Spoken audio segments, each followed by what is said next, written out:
Hi everyone, so this is a new video of a chapter Introduction to Python. I have already discussed arithmetic operator and relational operator in my previous video, and I have already made the videos on a chapter number 1, that is computer system. आज के इस video में हम assignment operators को discuss करेंगे। अगर आपने मेरे प्रीवियस वीडियोस नहीं देखे हैं तो आप मेरे चैनल में प्लेलिस्ट जो क्रिएट की हुई है मैंने, वहां पे जाके आप फाइंड आउट कर सकते हो, आपको सारी वीडियोस मिल जाएंगी और मैं उन वीडियोस को आई बटन पे भी लिंक कर दूंगी।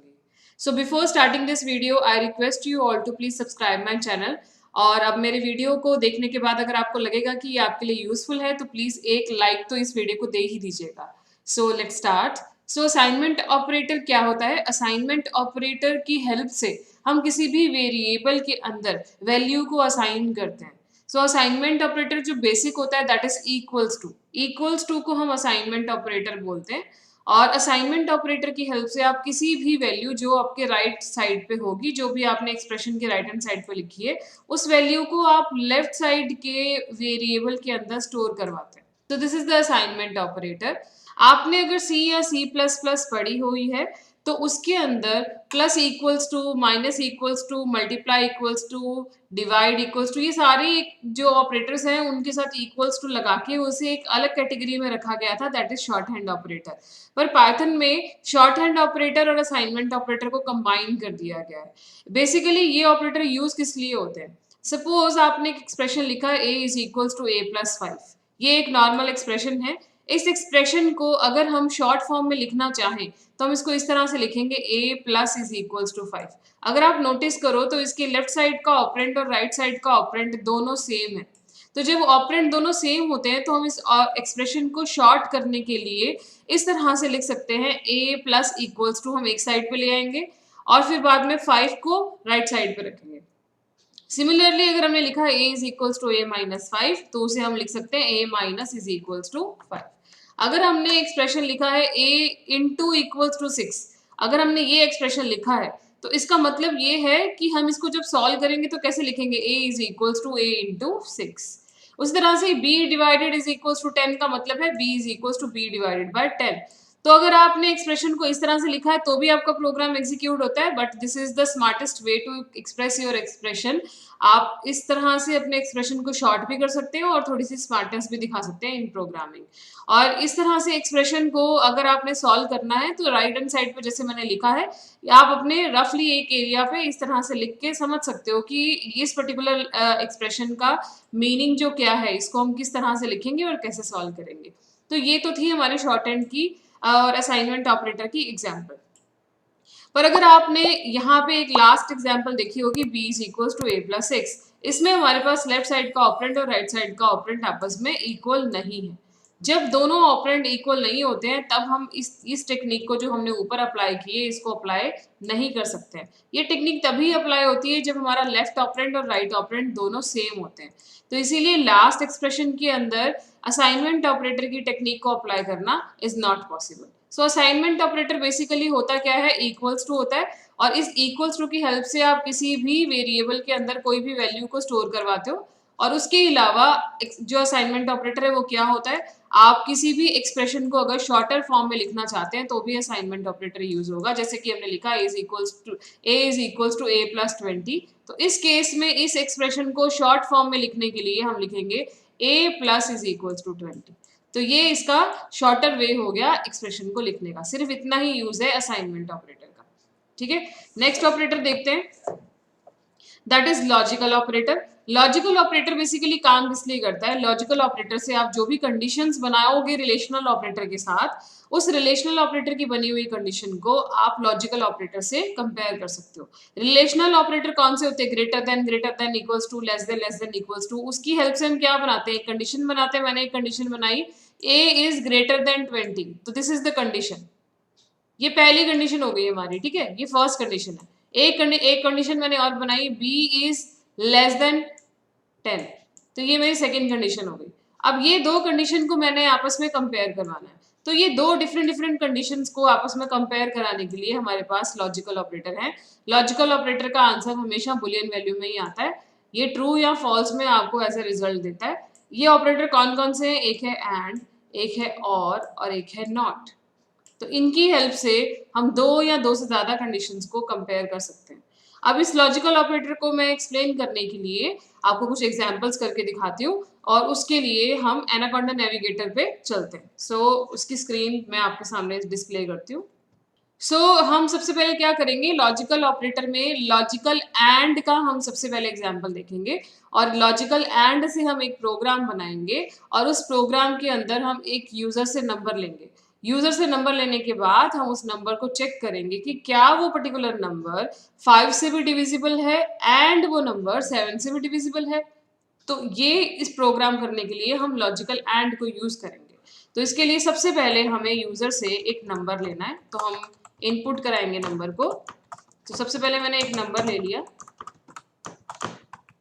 देन अब हम क्या करेंगे, इफ लगाएंगे। इफ के अंदर पहली कंडीशन लिखेंगे कि अगर नंबर 5 से भी डिविजिबल है, तो 5 से डिविजिबल की कंडीशन बना दी, और उसके बाद दूसरी कंडीशन बनाई जिसमें हमने चेक किया कि नंबर जो हमारा है वो 7 से भी डिविजिबल हुआ। तो इन दोनों की डिविजिबिलिटी को चेक करने के लिए दोनों की के आंसर ट्रू आने चाहिए। फर्स्ट कंडीशन का आंसर भी ट्रू आना चाहिए, सेकंड का भी आंसर ट्रू आना चाहिए। तो इसीलिए हमने बीच में लगा दिया एंड, क्योंकि हम चाहते हैं कि ऐसा नंबर हमें चाहिए जो दोनों के साथ, दोनों नंबर्स के साथ डिविजिबल है। एक 5 से भी डिविजिबल होना चाहिए वो नंबर जो यूजर एंटर करेगा, और 7 से भी डिविजिबल होना चाहिए। अगर ऐसा हो जाता है तो आप क्या प्रिंट कराओगे, प्रिंट हमने करवाना है यस। उस टाइम पे हम यस प्रिंट करा देंगे, अदरवाइज हम प्रिंट करा देंगे नो। तो इस तरह से हमने एक छोटा सा प्रोग्राम बनाया जिसके अंदर हम एंड की वर्किंग को समझ रहे हैं। सो ये मैंने प्रोग्राम बनाया, और इस प्रोग्राम को बनाने के बाद इसके हम सेव करते हैं एंड देन इसको एग्जीक्यूट करते हैं। एग्जीक्यूट करने के टाइम पे मैंने यहाँ पे एक नंबर दिया 35। सो 35 एक ऐसा नंबर है जो 5 से भी डिविजिबल होता है और 7 से भी डिविजिबल होता है। सो 35 एंटर करने के बाद मेरा आंसर आया यस, कि ये एक ऐसा नंबर है जो दोनों से डिविजिबल है। अब देखो यस मेरे पास तभी आया है जब दोनों कंडीशन ट्रू है, ठीक है। पर अगर मैंने इस प्रोग्राम को दोबारा से एग्जीक्यूट किया, और एग्जीक्यूट करने के बाद मैंने यहाँ पे नंबर एंटर किया 25। 25 जो एक नंबर है वो सिर्फ और सिर्फ 5 से डिविजिबल है, 7 की टेबल में 25 नहीं आता है। तो इसीलिए एक कंडीशन ट्रू है, एक कंडीशन फॉल्स है। अगर एंड के केस में एक कंडीशन ट्रू होगी और एक कंडीशन फॉल्स होगी, तो उसके केस में हमारा आंसर जो है वो नो आएगा, क्योंकि एंड को दोनों कंडीशन ट्रू चाहिए। जब एंड की दोनों कंडीशन ट्रू होंगी तभी वो ट्रू आंसर देगा, otherwise it will give you the false answer. So हम एंटर की प्रेस करेंगे, देखिए आंसर हमारा क्या आएगा, नो आएगा, ठीक है। तो एंड हमें आंसर नो देगा जब दोनों कंडीशंस में से एक भी कंडीशन अगर फॉल्स हो गई तो नो आंसर आएगा। अगर दोनों कंडीशन फॉल्स हो जाती है तो भी नो ही आंसर आएगा। पर आंसर ट्रू कब आएगा, आंसर ट्रू कब तब आएगा जब दोनों कंडीशंस का आंसर ट्रू रिसीव होगा, उसी केस में ही हमारा यस प्रिंट होगा, अदरवाइज यस प्रिंट नहीं होगा। अब अगर इसी प्रोग्राम को हम और के साथ बनाते हैं, इसी के साथ हम और लगा देते हैं, और के केस में क्या होता है, और के केस में दोनों कंडीशंस में से अगर कोई एक कंडीशन ट्रू होगी तभी भी हमारा आंसर यस ही प्रिंट होगा। इट मींस और required only single condition to be true. और के केस में कोई एक कंडीशन सिंगल ट्रू होनी चाहिए, दोनों कंडीशंस का ट्रू होना जरूरी नहीं है। तो हम इस प्रोग्राम को सेव करते हैं और इस प्रोग्राम को एग्जीक्यूट करते हैं। देखिए सबसे पहले मैं यहाँ पे 35 एंटर करती हूँ, क्योंकि 35 जो है वो दोनों टेबल्स में आता है। तो 35 के केस में हमारा आंसर क्या है, यस। अब हम इस प्रोग्राम को दोबारा से एग्जीक्यूट करते हैं। अब मैं यहाँ पे एंटर करती हूँ 25। अब 25 जो है वो 5 के टेबल में आता है पर 7 के टेबल में नहीं आता। एक कंडीशन ट्रू है, एक कंडीशन फॉल्स है, तो इस केस में हमारा तभी भी आंसर क्या आया है, यस। तो और के केस में दोनों कंडीशंस का ट्रू होना जरूरी नहीं होता है, एक कंडीशन भी अगर ट्रू होगी तो भी हमारा आंसर यस आएगा। अब इस प्रोग्राम को हम एक बार और एग्जीक्यूट करेंगे, और इसके एग्जीक्यूशन के टाइम पे हम एक ऐसा नंबर देंगे जो दोनों के टेबल्स में नहीं आता है। सो मैं यहाँ पे एंटर कर रही हूँ 9। 9 ना तो 5 के टेबल में आता है ना तो 7 के टेबल में आता है, इस केस में हमारा आंसर आएगा नो। सो और के केस में एक कंडीशन अगर ट्रू होगी तो भी यस प्रिंट होगा, पर ये हमें फॉल्स आंसर तब देगा जब दोनों कंडीशन हमारी फॉल्स हो जाएंगी। अब हमारे पास नेक्स्ट जो है operator, that is logical not. So logical not जो है वो हमेशा एक सिंगल कंडीशन के साथ काम करता है। अब सिंगल कंडीशन के साथ जब वो काम करता है, कंडीशन का जो भी आंसर होता है उसका वो रिवर्स प्रिंट कर देता है। अब हम क्या करेंगे, एक प्रोग्राम बनाएंगे और उस प्रोग्राम के अंदर हम एक नंबर यूजर से लेंगे और उस नंबर को चेक करेंगे कि क्या वो नंबर 5 से डिविजिबल है, और उस के साथ हम नॉट बाहर की तरफ लगा देंगे और देखते हैं हमारा आंसर किस तरह से आता है। तो हमने एक नंबर यूजर से ले लिया और हम यहाँ पे इफ लगा रहे हैं और हम चेक कर रहे हैं कि क्या वो नंबर 5 से डिविजिबल है, और हमने यहाँ पे कंडीशन बना दी। कंडीशन को हमने ब्रैकेट में किया और कंडीशन के बाहर हमने नॉट लगा दिया। और ये भी नॉट क्या करेगा, ये नॉट जो इस कंडीशन का आंसर होगा उसका वो ऑपोजिट प्रिंट करेगा, उसको ऑपोजिट कर देगा। अगर जो नंबर यूजर ने एंटर किया और वो 5 से डिविजिबल हुआ और हमारे कंडीशन का आंसर ट्रू हुआ, तो नॉट क्या कर देगा, ट्रू को फॉल्स बना देगा। सो मैं यहाँ पे प्रिंट करा रही हूँ कि अगर नंबर डिविजिबल हो है उससे तो आप हम प्रिंट करा दो यस, अदरवाइज आप प्रिंट करवा दो नो।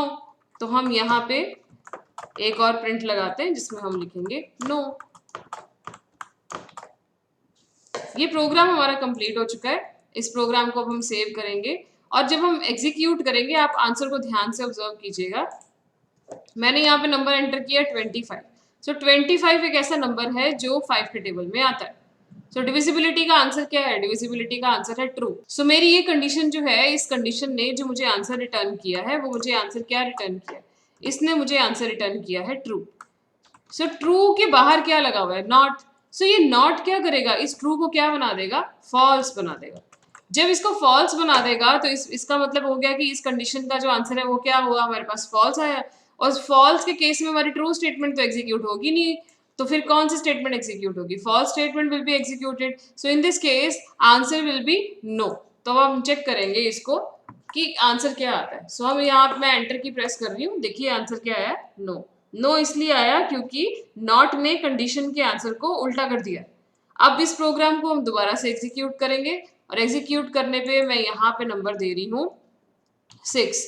5 के टेबल में 6 तो आता नहीं है। एंटर की प्रेस करेंगे, आंसर क्या आया, यस। क्योंकि जब हमने 6 को 5 से डिवाइड किया तो रिमाइंडर 0 आया ही नहीं, तो डिविजिबिलिटी हुई नहीं। नॉट ने क्या किया, फॉल्स आंसर को ट्रू में कन्वर्ट कर दिया और ट्रू स्टेटमेंट हमारी एग्जीक्यूट होगी, तो इसीलिए हमारे पास आंसर क्या आ गया, यस आ गया। आई थिंक आपको ये सारे के सारे ऑपरेटर क्लियर हैं, logical and, logical not, logical और एंड असाइनमेंट ऑपरेटर, ये सारे ऑपरेटर आपको क्लियर हो चुके हैं। नेक्स्ट वीडियो में मैं आपको एक्सप्रेशंस के बारे में बताऊंगी कि एक्सप्रेशन क्या होता है। So see you in the next video, bye bye.